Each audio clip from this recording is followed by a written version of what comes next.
Bien, merci beaucoup. Je crois qu'aujourd'hui, l'enseignement est complexe. Attention, tenez vos bics et vos cahiers. Tenez vos Bibles, mettez vos Bibles à côté. Si les enfants sont tout autour de toi, dis-leur d'aller dans leur chambre. Suivez-moi très bien. Je vais pas très peu parler aujourd'hui, mais c'est complexe. Et si c'est possible, je te conseillerais d'appeler ton pasteur. Dis-lui, suivez les pasteurs ricains. Alors, à la fin de la prédication, là où tu ne vas pas comprendre, posez la question à ton pasteur. Il va t'aider, il va t'expliquer cela normalement. L'enseignement est très difficile, pas très difficile, mais un peu compliqué. Je vais faire un effort pour vous faire comprendre cela. Nous allons faire la comparaison. Nous allons d'abord commencer par faire des comparaisons et des comparaisons. Et jusqu'à ce que nous allons commencer notre leçon d'aujourd'hui, je vais prier. Éternel, pardonne-nous nos offenses comme nous aussi nous pardonnons à ceux qui nous ont offensés. Mais ne nous soumets pas dans la tentation, délivre-nous du malin, car c'est à toi qu'appartient dans tous les siècles le règne, la puissance et la gloire, au nom de Jésus. Au nom de Jésus. Au nom de Jésus de Nazareth. Amen. Bonjour, bonjour. Je vous aime beaucoup. Nous sommes évidemment dans le livre de Jean. Jean chapitre... quelque part. C'était où encore? Par où nous nous sommes arrêtés? C'est pas ici que j'avais écrit ça. Je note here, hein? Arrestation de Jésus, yes. Jean 18, c'est là où nous sommes. La Bible dit, après la prière de Jésus sur la montagne de Gethsémani, Jésus avait été arrêté. Et il était conduit par 3 différentes personnes qu'il avait jugées. En commençant par Anne, les beaux-pères de Caïphe. Tous deux étaient des souverains sacrificateurs, Caïphe et Anne. Mais, sur le plan galant, de grade, Caïphe était au-dessus de Anne. C'est pour cela, la nuit qu'Anne avait interviewé Jésus, il a transféré le dossier chez Caïphe. La corruption était absolue. Que Jésus ne pouvait qu'être condamné parce que Anne détestait déjà Jésus, y compris Caïphe. Et Caïphe avait renforcé à condamner Jésus. Il avait fait ce qu'on appelle le PV, le procès verbal. Il a transféré les dossiers chez Pilate. Et c'est Pilate, c'est de là où la population, parce que Pilate avait décliné la responsabilité, mais la population criait, crucifiez-les. Parce que pendant la fête de Pâques, la population choisissait un condamné, une personne qui était emprisonnée, qui devait sortir selon les choix de la population. La population avait accepté qu'on puisse libérer Barnabas, qui était le criminel, le voleur, la personne qui faisait du mal au peuple.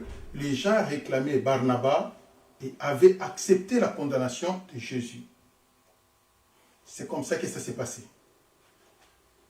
Là, maintenant, il y avait la simultanéité des 3 faits. 3 personnes qui avaient jugé Jésus, Anne, Caïphe, ainsi que Pilate. Pierre avait nié Jésus 3 fois. Et à la 3e fois, le coq a chanté. Un jour, nous allons étudier, nous allons faire l'étude de veille. Et vous allez comprendre c'est quoi ça, les chants du coq. Mais ici, sur Facebook, je ne pense pas que je peux donner cet enseignement ici. C'est tellement complexe et compliqué pour plusieurs personnes. Peut-être sur Canal J, là, je vais expliciter cela.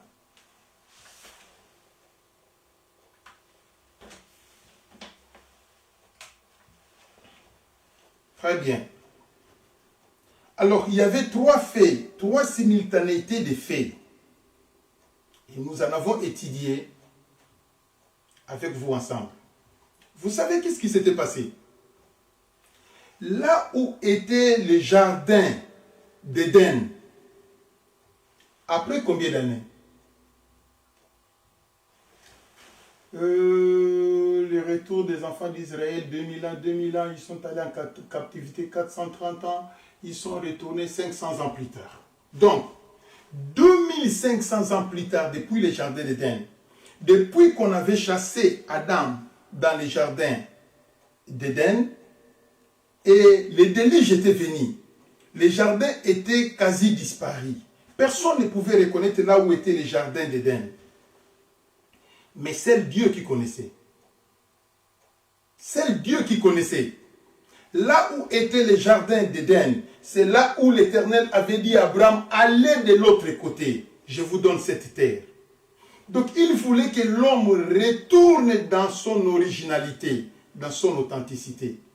Mais il n'avait plus la capacité de faire retourner le monde entier dans les jardins d'Éden, mais plutôt un poignet de gens. Il avait appelé seulement Abraham, va dans les pays que je t'indiquerai.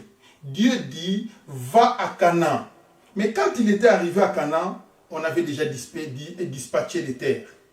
Des terres étaient déjà, il y avait déjà des pays, des petits pays, ça et là. Dieu dit, je vous les donne. Parce que c'est moi Dieu qui avait donné cela à Adam. C'est moi Dieu qui vous donne ça, Israël. Vous voyez maintenant comment ça se passe. Israël était obligé de mener une guerre sans merci pour repousser les Jébusiens, les Amoréens, les Cananéens, les Héviens, les Hétiens, les Girgariens, les Sidoniens, les Philistins, Kedorlaomer, les gens de Sodome et Gomorrhe, et tous ceux-là qui étaient dans l'entourage, on les a repoussés. Dieu dit, je vous donne cette terre. Donc justement, là où Dieu avait donné et avait placé Israël, c'était l'emplacement exact du jardin d'Éden, quoique les jardins étaient beaucoup plus vastes encore, mais Israël avait occupé une partie essentielle. Et cette partie édénique est devenue aujourd'hui désertique.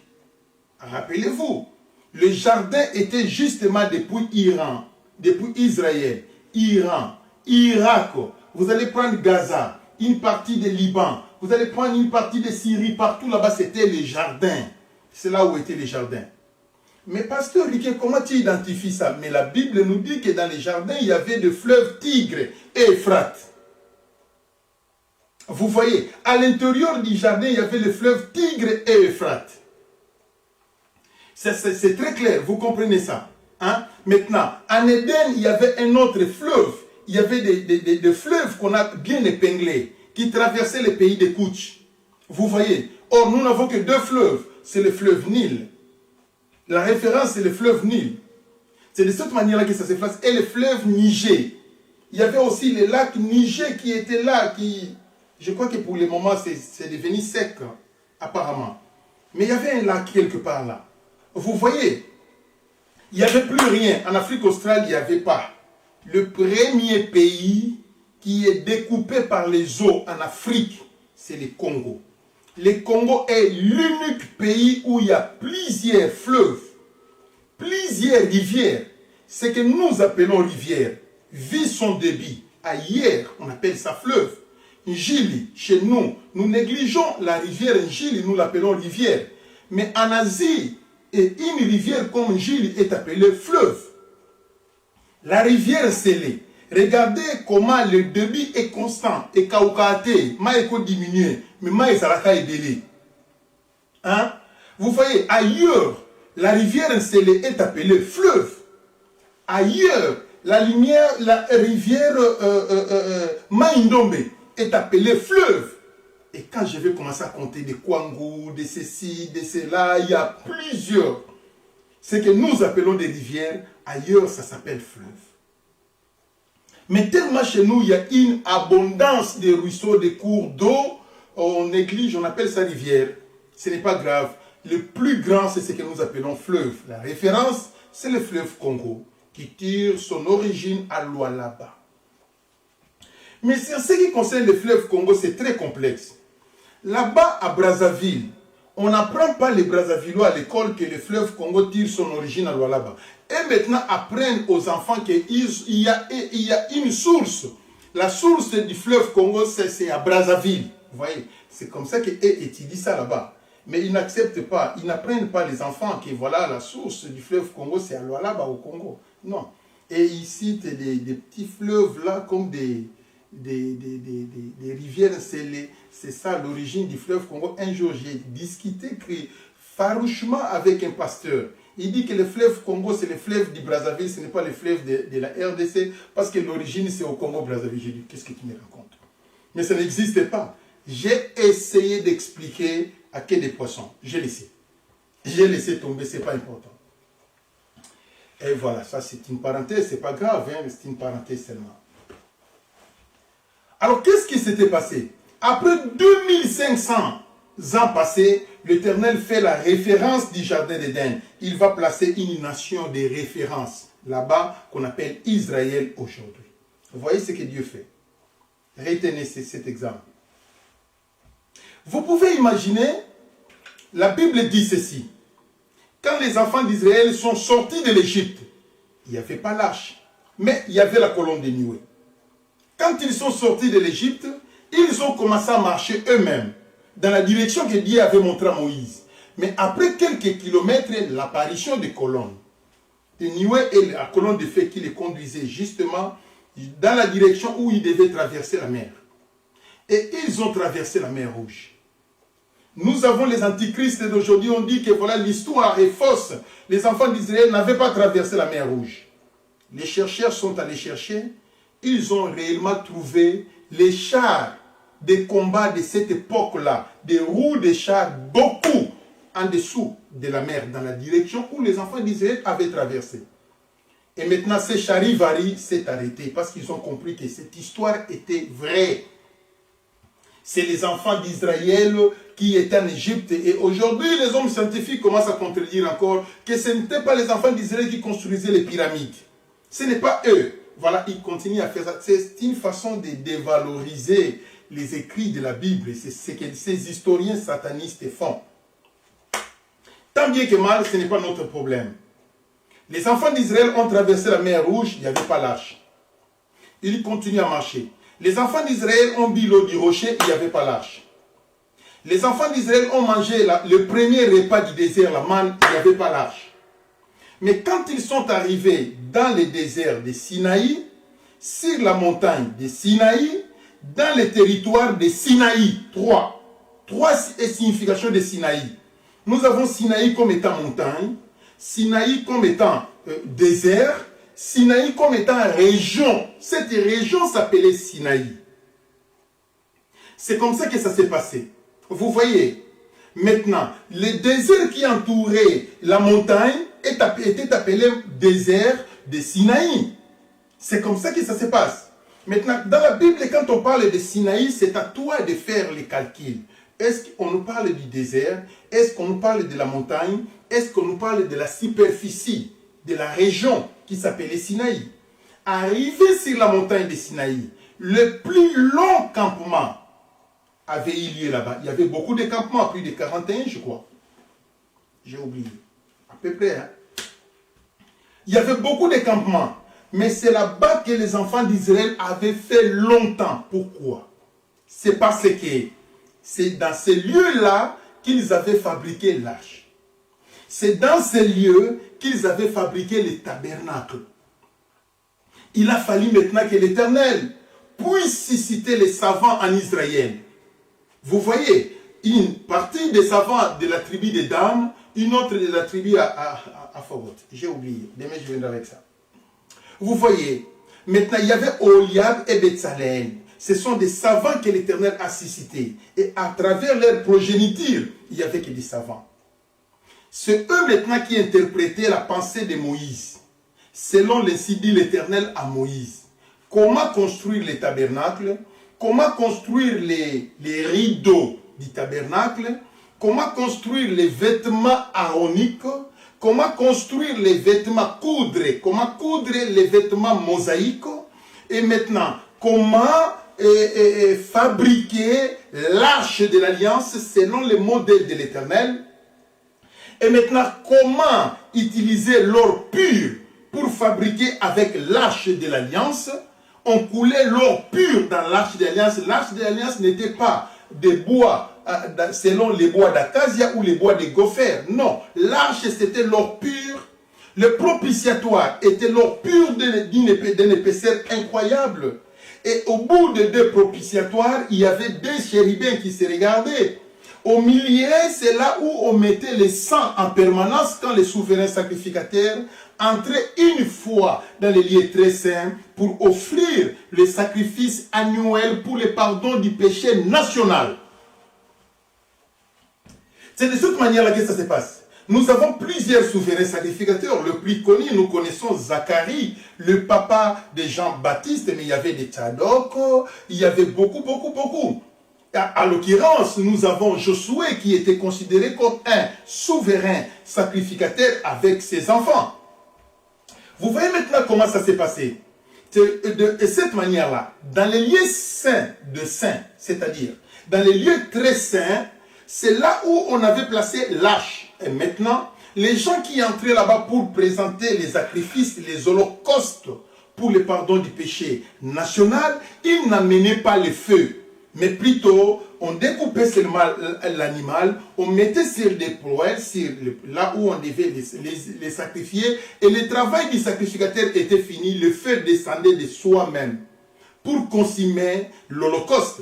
Rappelez-vous de Manoah, de la femme de Manoah, et la maman, quand l'ange de l'Éternel s'était révélé à la maman de Samson, on n'avait pas allumé le feu dans l'offrande qu'ils avaient donnée. Mais le feu était descendu du ciel, de soi-même, avec consumé cet holocauste. Cela s'était répété à plusieurs fois dans les livres des juges. Rappelez-vous comment ça s'est passé. Donc, les enfants d'Israël, ce sont des enfants qui s'étaient habitués de contempler le feu de l'Éternel. Quand Moïse montait sur la montagne de Sinaï, la Bible dit quand l'Éternel parlait, il y avait un tremblement de terre, un grand fumée et le feu à l'intérieur. Moïse était à l'intérieur de feu, mais il ne se consumait pas. C'est comme ça que ça se passe. Rappelez-vous quand Salomon avait construit les temples, il était la première personne qui avait invoqué l'Éternel. L'Éternel avait exaucé la prière de Salomon et Dieu était descendu à travers un grand fumée et un grand feu qui avait entouré les temples. Et tous les sacrificateurs s'étaient reculés en arrière. Personne ne pouvait s'approcher, même Salomon avait reculé. Parce que c'était dangereux d'approcher. La gloire de l'Éternel était descendue. Maintenant, qu'est-ce qui faisait la force du temple? La force du temple était dans les lieux très saints. Maintenant, qu'est-ce qui faisait la force du lieu très saint?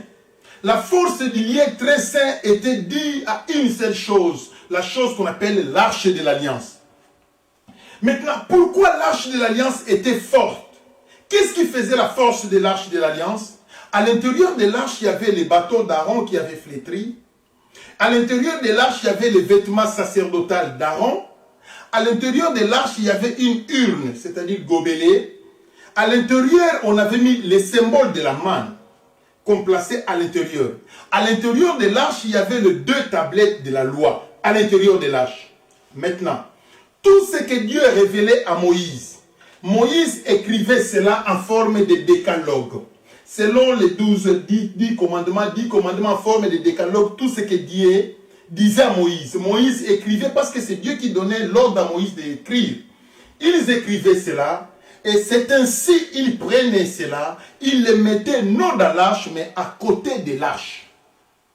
Donc à côté de l'arche, il y avait toute une bibliothèque là-bas, de ce que Moïse écrivait. C'est ce que dit la Bible. Très bien. Je bénis l'Éternel car il nous aime beaucoup. Maintenant, qu'est-ce qui s'était passé? Vous pouvez imaginer dans l'histoire d'Abraham. Dieu dit à Abraham, Abraham, tu me donnes ton enfant, ton unique. Mais tu me le donneras comme offrande. Tu ne partiras que dans la montagne que je t'indiquerai. Rien que dans la montagne que je t'indiquerai. C'est ainsi Abraham s'est élevé pour aller dans la direction que Dieu lui avait montrée. Il a fait 3 jours de marche avec des ânes, avec des chevaux pour la bonne compréhension. 3 jours de marche, Abraham et son fils Isaac et 2 serviteurs. Ils ont fait 3 jours. Après 3 jours, l'Éternel dira à Abraham, c'est sur cette montagne-là. Mais Abraham dit, je me rappelle de cette montagne. Ça s'appelle Morija. Il dit, exactement, va là-bas. Il a dit aux serviteurs, restez ici. Moi, je vais continuer avec mon enfant pour présenter les offrandes. Et quand ils sont arrivés là-bas sur la montagne de Moridja, c'est de là qu'Abraham avait immolé un bélier que Dieu lui avait donné.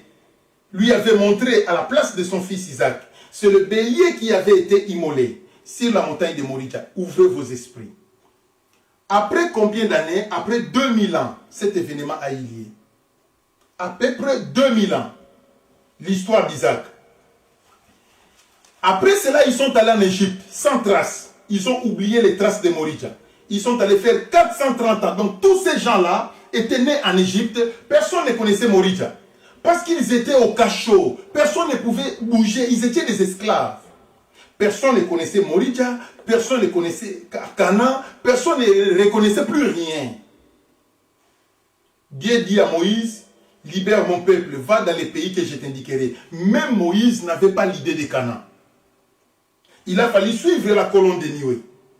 C'est la colonne de Nioué qui les dirigeait. Qui les dirigeait jusqu'à ce qu'ils ont traversé 2 fleuves. La mer Rouge ainsi que le fleuve Jourdain. Quand ils ont traversé le fleuve Jourdain, ils sont arrivés à Canaan. Vous voyez maintenant comment ça s'est passé. Arrivés à Canaan, ils ont commencé la période des juges.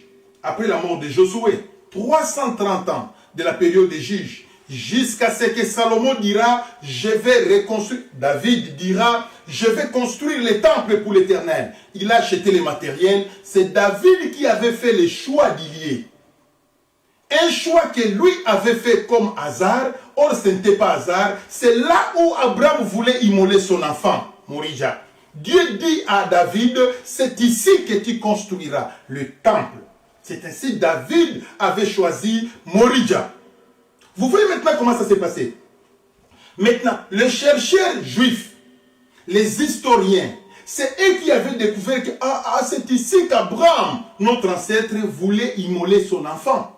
Parce que dans leur coutume, à chaque fois que Dieu apparaissait aux gens, il plaçait un symbole. Soit il construisait un monument, soit un autel, en guise de référence. Ça, c'était dans leur coutume. Voire même quand ils enterraient leurs morts. On enterre un mort ici, on va planter un arbre là-bas. On va planter un arbre.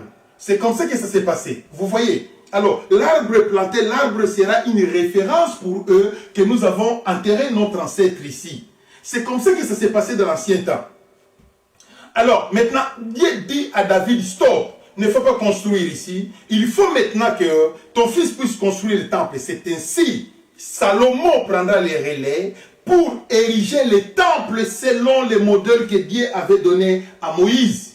Et c'est ainsi Salomon avait construit le temple de l'Éternel où, sur la montagne de Moridja, après combien d'années? Après 1000 ans, je vous en prie, le temple avait été construit. Depuis qu'on avait sacrifié Isaac jusqu'à la construction du temple, à peu près 1000 ans passés. Mais qu'est-ce qui se passe? Après 1000 ans, c'est incroyable. Dieu garde les références. Dieu n'oublie pas. Dieu connaît les références de chacun. Alléluia. Il est roi. Écoutez-moi, mes bien-aimés dans le Seigneur. Mais quand Abraham voulait sacrifier son enfant, il voyait cela comme si c'est seulement Dieu qui avait demandé. Mais or, il y avait un grand mystère à l'intérieur. Son enfant était la typologie de Jésus. Il faudrait que Jésus soit immolé un jour. Mais là où il avait immolé, il voulait immoler Isaac, est-ce que par hasard, ce n'est pas le lieu que Abel présentait les offrandes à l'Éternel? 3 points de suspension. Je ne sais pas. Peut-être que ça pouvait être ainsi. Parce qu'il n'y a pas de hasard. L'hasard n'existe pas. C'est comme ça. L'offrande d'Abel avait été valorisée devant l'Éternel. Ça représentait Christ. Et nous avons encore vu l'offrande qui représentait Christ. C'est justement l'offrande d'Isaac. C'est sur la montagne de Moridja. Et l'Éternel dit que vous allez construire les temples. Là où vous allez mettre exactement. Vous allez commencer à offrir les offrandes sans cesse. Pour l'Éternel, ils ont construit les temples sur la montagne de Moridja après 1000 ans. Dieu est Dieu. Dieu n'oublie jamais. Et Dieu n'abandonne jamais. Ouvrez maintenant vos esprits et comprenez. Et la Bible dit ceci. Quand ils ont sorti de l'Égypte, et quand ils sont sortis de l'Égypte, il y avait quelque chose. Qu'est-ce qui s'était passé? Il y avait une alliance, la colonne de nuée était au milieu d'eux. Ils marchaient avec la colonne de nuée, mais il y a quelque chose qui leur manquait. C'était l'arche de l'alliance. On appelle ça l'arche, pas n'importe quelle arche. Il y avait plusieurs arches, mais il y avait arche de l'alliance. L'arche selon l'alliance de l'Éternel à son peuple. C'est pourquoi on l'appelait arche de l'alliance. Vous voyez maintenant comment ça s'est passé. Donc cette alliance ne sera jamais oubliée ou interrompue aussi longtemps que vous continuerez à présenter les offrandes. Rappelez-vous d'une chose que je vous avais prêché la fois passée. Quand Dieu fait une alliance avec toi, et que cette alliance, toute alliance qui n'a jamais été accompagnée d'une offrande, nous avons résilié contre l'alliance que j'avais fait avec toi, je refuse ça. Rappelez-vous, Dieu dit, je maudis vos bénédictions. Il refuse l'alliance. Mais si et seulement si, une alliance qui a été faite avec les offrandes, ça s'accomplira certainement. Dieu retournera sur son chemin. Même s'il te dit que ton enfant sera appelé Jisraël, l'Orishama, l'Oami, il retournera à la raison. C'est comme ça que lui est. Parce que c'est une alliance qui était accompagnée avec les offrandes. Une alliance scellée par les offrandes. Maintenant, l'alliance de Sinaï, c'est une alliance qui est scellée perpétuellement avec les offrandes qu'on présentait dans les temples. Donc Dieu ne peut pas l'abroger. Dieu ne pouvait pas l'oublier. Qu'est-ce qui s'était passé? Ouvrez maintenant vos esprits et comprenez ce que je suis en train de vous enseigner.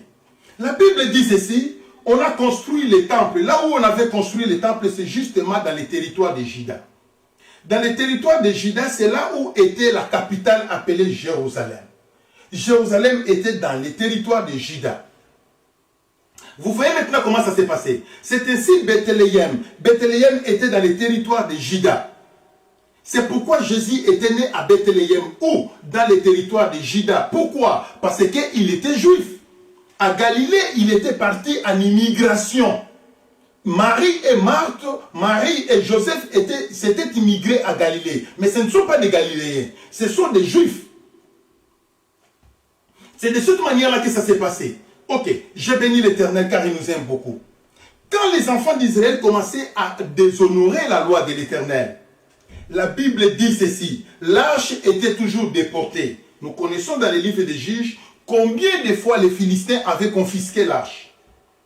Et pas seulement les Philistins, beaucoup d'autres pays avaient confisqué l'arche. C'est ainsi, quand les Babyloniens venaient pour attaquer Israël, ils avaient pris l'arche, ils les avaient fait sortir du tabernacle, du temple, pour aller les cacher sur la montagne. C'était un secret de Lévi. C'est seulement les Lévites qui connaissaient ces secrets. Nuitamment, la nuit, ils sont allés dans les tunnels des montagnes. C'est par là qu'ils sont allés cacher l'arche de l'Alliance. Heureusement que cette montagne s'appelait Golgotha. Jesus Christ, my God. C'est incroyable. À cette époque-là, cette montagne ne s'appelait pas Golgotha. Le mot Golgotha était venu après, quand on avait choisi cette montagne pour commencer à tuer les criminels. Quand quelqu'un déshonore au roi, il faudrait qu'il soit pendu sur la grande avenue où tout le monde passe, afin de donner l'éducation aux autres. Vous voyez, quand on a commencé à tuer les gens sur cette montagne, c'est par là qu'on l'avait appelé Golgotha, qui signifie lieu de crâne. Vous voyez, donc si vous êtes pendu au bois, alors ces lieux-là, c'est ces lieux-là qu'on appelait Golgotha. Vous voyez comment ça s'est passé. Mais cette montagne ne s'appelait pas Golgotha. Et la montagne n'était pas loin de Jérusalem. Vous voyez, justement, ils ont quitté la montagne de Moridja pour aller dans une autre montagne, dans des tunnels de montagne. C'est de là qu'ils avaient caché l'arche. Quand ils ont caché l'arche, là où ils étaient entrés, ils ont poussé, ils ont roulé de grosses pierres, plusieurs de moellons, pour que les personnes y entrent. Or, l'arche était toujours gardée par les chérubins. Les chérubins du ciel, c'est eux qui gardaient l'arche. Quand ils ont mis l'arche là-bas, et les propitiatoires, et l'urne qui contenait les encens, ainsi que les 10 commandements de l'Éternel, les vêtements d'Aaron, et les bâtons d'Aaron, tout était à l'intérieur. Donc, aussi longtemps qu'ils avaient caché l'arche en dessous des rochers, C'est ainsi les anges aussi restaient là-bas pour garder l'arche. C'est de cette manière-là que ça s'est passé. Quand les Babyloniens sont venus, la première des choses qu'ils attaquaient, c'était les temples, connaissant que la puissance d'Israël dépendait du temple. Ils ont ravagé les temples, pillé. Ils ont non pillé, mais détruit. Ils ont pillé les ustensiles. Ils ont déporté toutes choses. Quand les Rwandais ont envahi le Congo, la première des choses, ils ont tout bloqué. Ils ont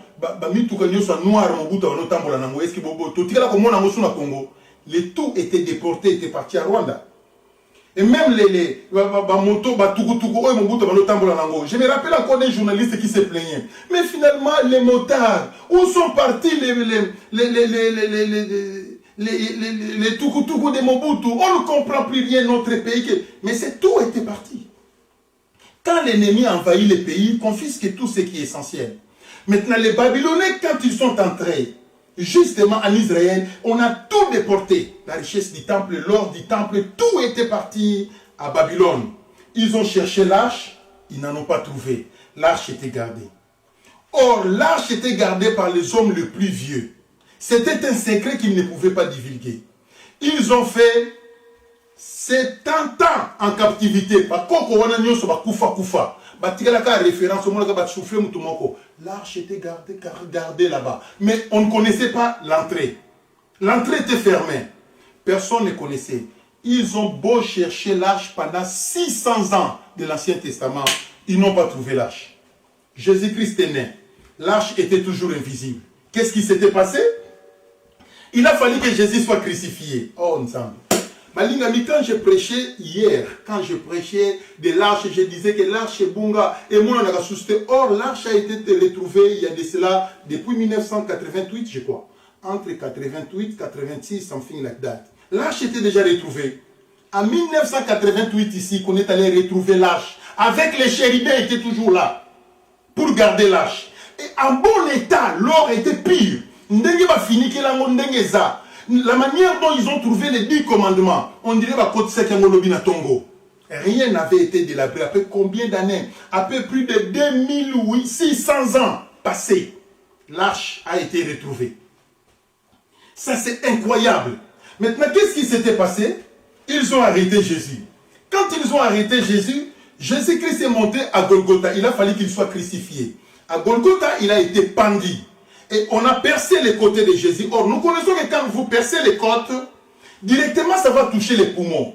Or, à l'intérieur des poumons, c'est là où se passe le mécanisme de l'épiration de l'air. Vous voyez, c'est là où il y a maintenant le dégagement des gaz carboniques quand nous faisons l'absorption de l'oxygène. Et maintenant, dans cette partie du corps, il y a trop du sang. Et quand on avait percé les côtés de Jésus, certainement, le foie avait été touché. Quand le foie avait été touché, il y avait beaucoup d'eau qui coulait. Moi, je crois que si Jésus était mort avant les autres criminels, c'est parce que lui avait fait plus d'hémorragie que les autres. Parce qu'on n'avait pas percé les côtés des 2 autres criminels. Non, c'est seulement les côtes de Jésus qui avaient été percées. Et alors, il avait fait fortement l'hémorragie. C'est pourquoi il était mort avant les 2 autres criminels qui étaient crucifiés avec lui. Qu'est-ce qui s'était passé? Pendant que Jésus crucifié, il disait que Père, je remets mon esprit entre tes 2 mains. La Bible dit qu'il y a eu un tremblement de terre. Les rochers ont bougé. Les rochers s'étaient fissurés, fendus. Les montagnes commençaient à se fissurer. Dans ce tremblement de terre, il y a eu maintenant un phénomène qu'on appelle l'obscurité, l'éclipse. L'éclipse est venu. Vous voyez maintenant, l'éclipse de Golgotha, ça ce n'est pas un éclipse linéaire. Ça ce n'est pas un éclipse solaire. Non, mais c'est l'éclipse de Golgotha. Les ténèbres venues, le tremblement de terre a eu lieu. Le tremblement de terre est allé toucher même les cimetières. Alors tous ceux-là qui étaient morts devait revenir à la vie. Mais bien aimé dans le Seigneur, rappelez-vous ce qui s'est passé. La Bible dit ceci, on voulait enterrer un militaire, là où on avait enterré d'emblée le prophète Élisée. Mais quand les pauvres qu'on voulait enterrer là-bas, il a touché seulement l'os d'Élisée. Il est revenu à la vie. Cela voulait dire quoi? Là où on enterre un enfant de Dieu, son onction reste là-bas. Ça ne bouge pas. Des milliers d'années, l'onction est là-bas. Rappelez-vous d'une chose que je vous ai toujours dit. Ceux qui m'ont koufi. Mais c'est une grosse erreur. Ceux qui va conduire au Congo, c'est les Congo qui bénéficient. Ça neutralise tous les systèmes. Ils ne peuvent plus rien faire. Et ce lieu est considéré comme un lieu sacré. Parce que vous voyez comment ça se passe?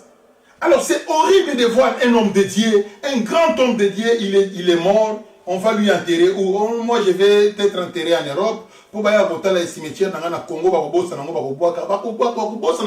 oui, mais si Kawana, c'est de cette manière-là que ça se passe. Alors qu'est-ce qui s'était passé? C'est même le même phénomène quand Jésus rendait l'âme à Golgotha. La Bible dit qu'il y a eu un tremblement de terre.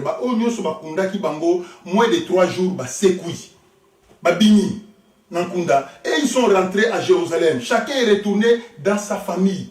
Quel est ce niveau de scandale? Il y a 2 jours, vous êtes en train de les voir retourner à la maison. Une personne qui a été enterrée il y a 1 jour passé, il retourne à la maison en bonne santé. Ça, c'est un miracle.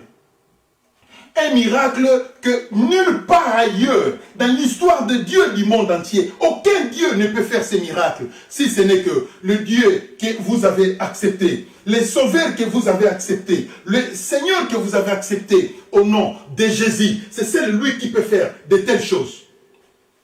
Savez-vous, mes bien-aimés, maintenant, quand il a été crucifié, il y avait un océan du sang qui s'était formé à Golgotha. Justement, quand il y avait tremblement de terre, il y avait fissure, il y avait une fissure qui s'était faite à Golgotha, justement au bas de la croix de Jésus-Christ. Le sang qui coulait, ça coulait au lieu sous l'icolo et à rocher, parce qu'on avait creusé les rochers et on avait placé la croix au-dessus. Au lieu sous l'icolo et à rocher, le sang est allé là où il y avait des fissures. Ça entrait à l'intérieur. Or, Yesu na likolo na scène de place arche zalaki. Place depuis 600 ans passés, le sang était allé tomber justement au-dessus des propitiatoires. C'est incroyable. Incroyable. Ça, c'est incroyable. Ça, c'est seulement Dieu qui peut faire ça. C'est seulement Dieu qui peut faire ça. Mais les souverains sacrificateurs, quand ils partaient, cachaient l'âge, ils croyaient que c'était leur sagesse. Ils croyaient que par leur intelligence. Ils croyaient que c'était leur zèle. Jamais. C'est Dieu qui produit en nous le vouloir et le faire. Tout ce que tu fais ne vient pas de toi. C'est Dieu qui le fait. C'est Dieu qui te pousse. Quand tu présentes tes offrandes, c'est Dieu qui te pousse de présenter les offrandes. Quand tu travailles à l'église, c'est Dieu qui te pousse de travailler à l'église. Quand vous chantez pour l'éternel, c'est Dieu qui vous pousse de chanter pour l'éternel. Mais pendant que toi tu crois que c'est les hasards, ce n'est pas les hasards. L'éternel sait pourquoi il t'a donné ce travail. C'est en ce travail que tu seras béni. C'est en ce travail que ta vie changera. C'est en ce travail que l'éternel fera une alliance avec tes enfants. C'est en ce travail que l'histoire de ta vie et de tes enfants changera. C'est de cette manière-là que ça se passe. Les hasards n'existent pas. Depuis le jour où vous avez reçu le Saint-Esprit, vous avez envie de lire la Bible, ce n'est pas un hasard. C'est Dieu qui te prépare. Tu as envie de jeûner sans cesse, ce n'est pas un hasard. C'est Dieu qui te prépare. Tu as envie de faire l'évangélisation, ce n'est pas un hasard. C'est Dieu qui te prépare. Dans la vie de l'enfant de Dieu, les hasards n'existent pas. Tout ce que nous faisons dépend du plan merveilleux de l'Éternel. C'est de cette manière-là que ça se passe.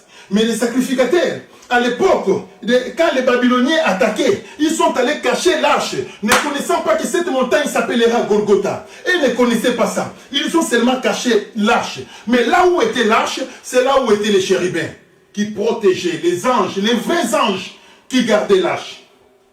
Mais bien aimés dans le Seigneur, il y a une chose que je vous dis. Il est vrai que l'ange de l'Éternel campe tout autour de ceux qui les craignent. Et il les arrache au danger. Si ces anges-là n'existaient pas,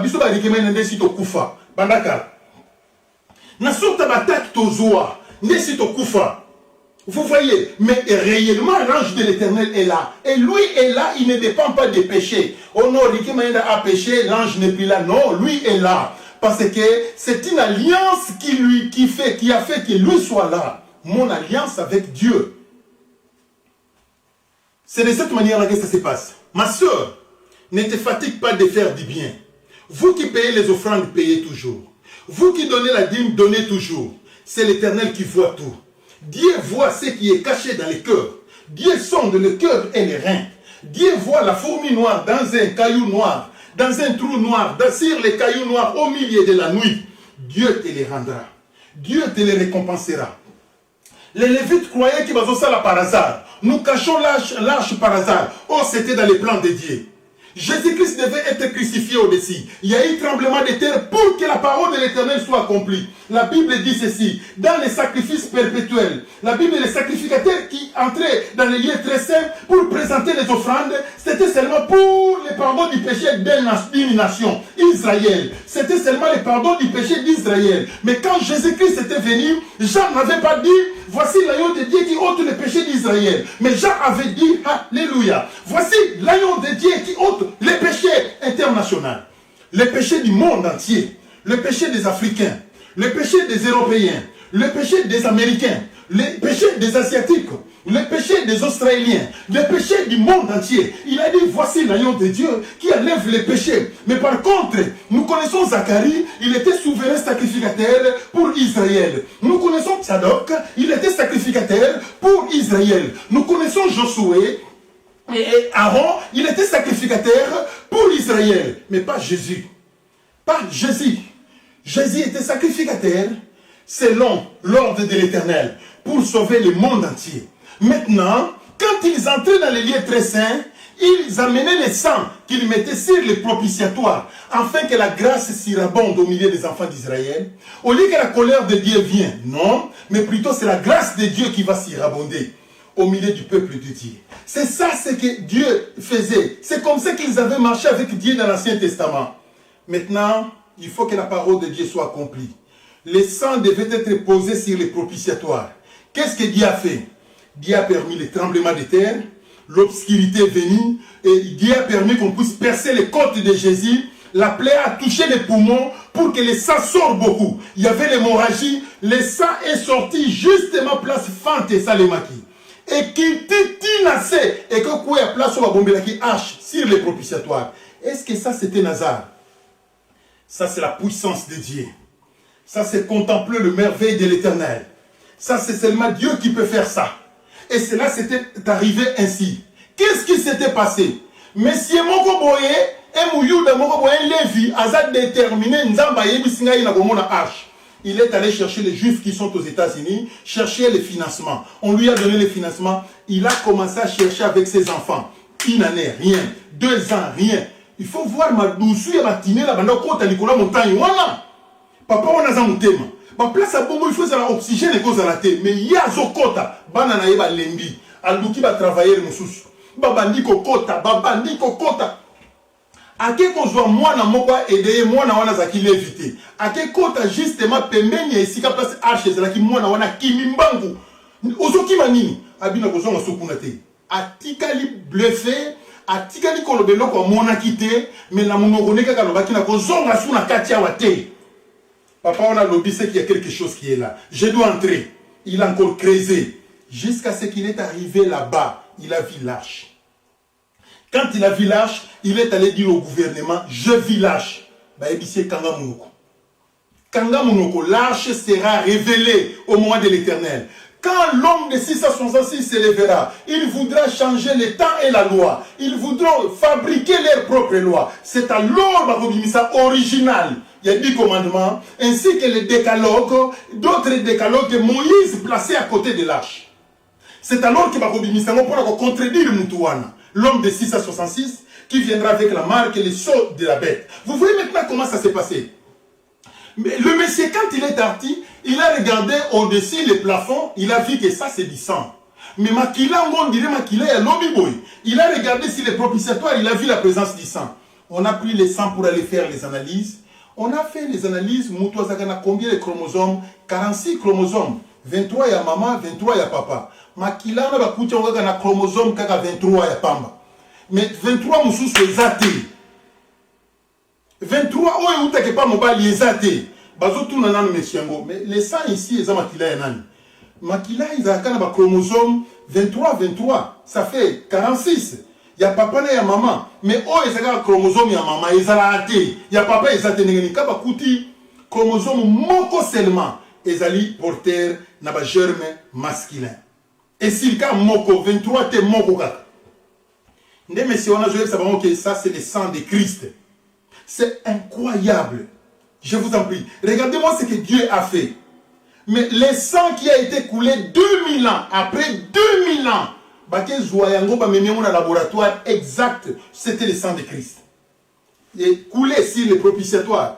On a découvert ça en 1988, je crois. Soit 86 et 88, je crois que 88.